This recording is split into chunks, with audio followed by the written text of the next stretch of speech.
What's going on, you guys? So today I have a special guest. It's my friend Christine, and she's going to show you guys how she's able to sing for 4 hours straight without ever losing her voice. So let's get right into it.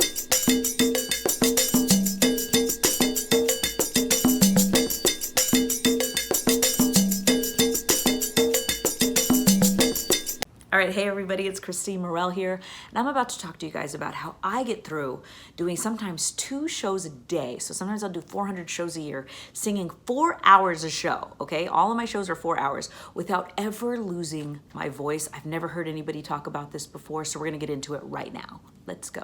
Now there's some obvious things that I'll cover just because you're supposed to do these things. You're supposed to warm up. Do you know how many times I warm up? Like never. I never warm up. I'm gonna show you exactly how I get away with not warming up, but you probably should. I'm not a vocal coach, I don't know, but I do this 8 hours a day sometimes, and I've never lost my voice, so I'm doing something right, and I'm gonna share exactly what I do. One big thing is if you are not treating your body right, if you are not sleeping, if you are drinking too much, if you are doing hard drugs, I mean, there's some pretty obvious things, guys. If you are not taking care of this, if you're smoking, if you're around other people that are smoking, it's going to affect your voice. You have to be very, very conscious of that. So make sure that that's not, that you're not choosing to destroy your moneymaker here or to destroy that gift. So many people would love to have that gift, and you've been really, really lucky to be given that. So make sure you take care of it. Now, third, this is the one that I'm excited to share with you guys about, because I never hear anybody talk about this, surprisingly, because it's pretty common sense. Most important thing is, like I mentioned, I'll sing 8 hours a day sometimes. My voice is not even tired. I'm good. So the way that I do that is by structuring my set list, by choosing my songs correctly. So what I'll do is, in my 4-hour sets, my very first set, I use that as a warm-up. So what I do is I choose songs that are simple for me to sing. So it's important that you choose what songs are easy for you to sing, because I'm going to be a very different singer than you are. So it's very important that you do the work. So I sing very low. So my voice is like a man's voice pretty much. So most of the songs that I sing are songs by other men. So some of my favorite songs to sing to warm up are, like Ho Hey by the Lumineers. I belong with you, you belong with me, you're my sweet heart. See, that doesn't hurt at all. That's just like I'm whispering. I'm totally good. I'm all good. And there's songs like, John Mayer, he has a lot of really, really great songs. I love Waiting on the World to Change. Coldplay has some great ones. Put Your Records On, that's a good song. Just find what works for you though, because maybe that's too high for you, or maybe that's too low for you. Maybe a good record for you is something a little higher if you're like a female that sings higher. Most of the girls that I know sing much higher than I do. And as a man, maybe you need to sing really low and you need to do like Johnny Cash or something like that. But I'll choose my first set to be very, very easy songs. I'm not going to jump in to Whitney Houston, I Will Always Love You, as my first song. I am dooming myself to not be able to get through 4 hours of singing. So do not do that. Now what I'll do is I position myself for the rest of my set is I just choose songs, and by the time I get to my last set, that's when I'll do my Adele, that's when I'll do my Whitney, that's when I'll do my Mariah, or whatever songs that I like to sing that are really high. But even then, those are still pretty high for me. Like I said, my voice is low. So what I do is I play them in a different key. So I transpose them. If you're a musician, you probably already know what that means. If you are not a musician and you're a singer, and let's say you sing to tracks, that's something that you can still do. You can do that on apps.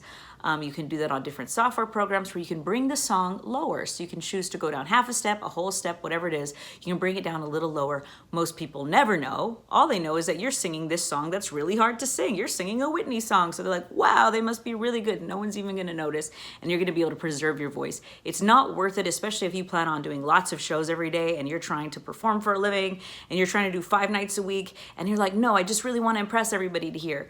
You're going to be sorry tomorrow when you wake up and you go to the next gig and you're not able to sing at all, or you're not able to speak at all. So you have to choose your songs according to where your voice sits well. And like I said, everyone's going to be very different. What works for me may not work for you. So it's really important is that you try it out at home. You write down all your favorite songs. You think about songs that are not hard to sing, where you're not having to, exert yourself too much. The other thing is when you get on stage, take a note. Hey, that was really hard for me to sing in the first set. I'm not going to sing that song in the first set anymore.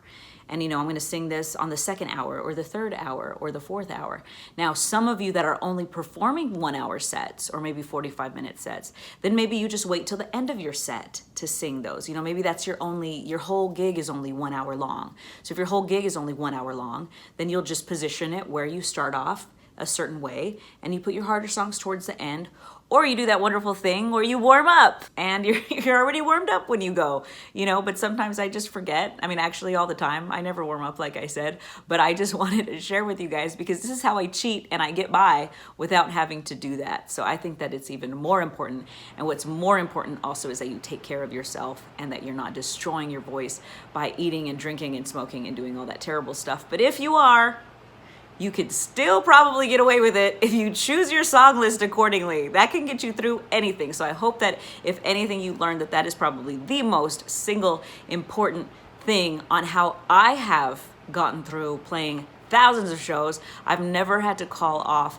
before from a show because my voice went out, except when I got bronchitis, but it was never because I was singing too much. All right, everybody, my name is Christine Morel. I work with musicians, singers, artists, bands to teach them how to create a living doing what they love, music and performing specifically, getting on stage, loving their job every day, waking up and going, I can't wait to go to work. If you would like to learn how I do that, please check the description and make sure to sign up. I teach exactly how to do that live and free.